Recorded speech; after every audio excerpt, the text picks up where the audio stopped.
That's You gotta milkshakes, do it. right? It's so good. No, silly. Burgers, fries, and milkshakes. All right. Well, congrats on the movie.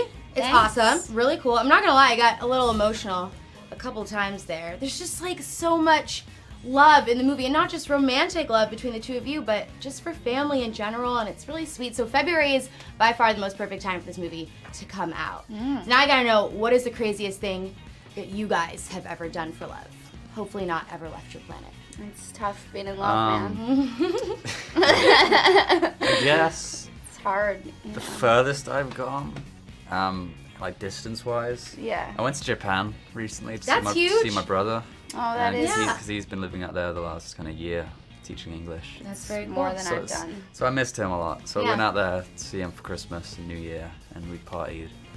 That's love. Yeah, That's great for sure. fun. That's true That's love. love. Gosh, that is a really tough question. I don't know if I have the answer for that right now. That is what I was attracted to with this movie as well, is that you know, it's sort of like love knows no bounds, you know, love heals all. Like, we have all of these sort of cliche statements, but they are true. And I think that's what I really responded to with this movie, is that, you know, and even when they came up with the title of this movie, The Space Between Us, I was thinking, you know, what fills that space inevitably is love, and that is what connects people. And this movie is the like redefinition of a long distance relationship. Totally. You know, Interplanetary. But it is about four people who don't really know what their role is in the world until they find each other. So what's the hardest thing, or like what are those standout moments when it comes to filming a movie that's partly set on Mars? Well, we got to do a lot of wire work, which was really fun for the, you know, sort of when I'm running around that track, Yeah. and a lot of our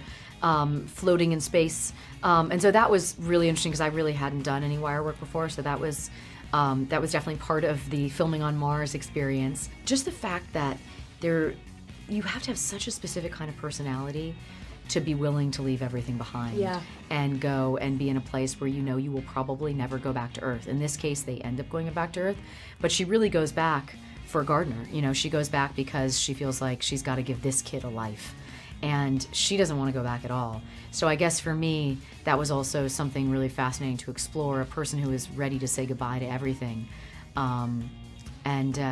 So that was a really interesting kind of someone who would gravitate towards that sort of solitude, and also obviously in the interest of forwarding mankind. So she has a very big reason, but she also has personal reasons. So Gardner is obviously not used to anything on Earth, and he has to get used to it really quickly. So if you guys were to give advice to anyone who had never been to our planet before, what's the one thing you think they should know before they hop off that rocket ship? Don't look people in the eye.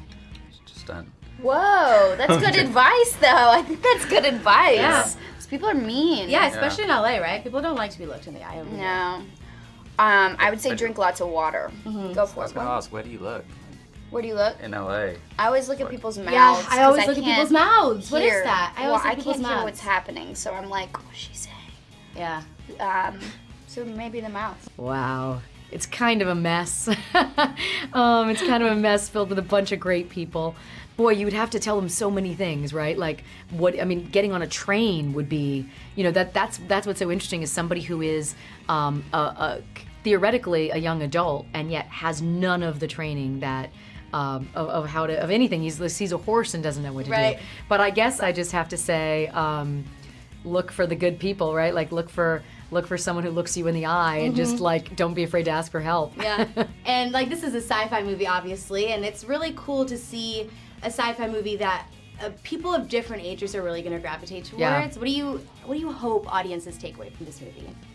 You know, that was one of the things that really, like, I think so much now with talking about, you know, this is a movie for the whole family, and that's become sort of this, sort of a general statement. I think this really is, though, because I guess what I hope people will take away from it is, I just think it's a genuinely beautiful story being told, and it's one of my favorite things about movies, is that it's this kind of visual storytelling. Like, it reminds me of the things that really moved me, and you know, when I was a kid and the lights went down in a theater, and I went into another world and came out feeling like a fuller person.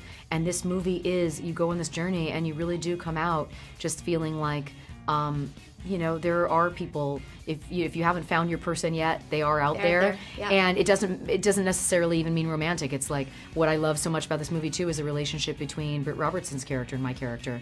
It's an unexpected connection between these two women who share a love for this one person, in very different ways. And I guess just sort of hope. It really is a very hope-filled movie. And what is your guys' favorite thing about her? Obviously, that's a question that gets asked a lot throughout the movie. I know. Oh, so over this question. No, I'm kidding. Favorite thing. I mean, it's a toss-up between humans and animals. You know what I mean? It just depends on what kind of human and what kind of animal, or depends on the day. Yeah, But I would for say sure. that. Between me. For Between me, you. For you. For me, it's between Us. I mean, between us. Hey, Plug. humans and animals, obviously very important, but I think they're so important that Yeah. you kind of you have to They're have them. given. And then after that, it's food and I was music. gonna say, I think Yeah, yeah, mine yeah. might be Food Shake Shack and, right and now. music. What? Shake Shack? I still have not hit up the LA Shake You Shack. gotta do it. It's my fave. You That's gotta milkshakes, do right? it. It's so good. No, silly. Burgers, fries, and milkshakes. All right. The best.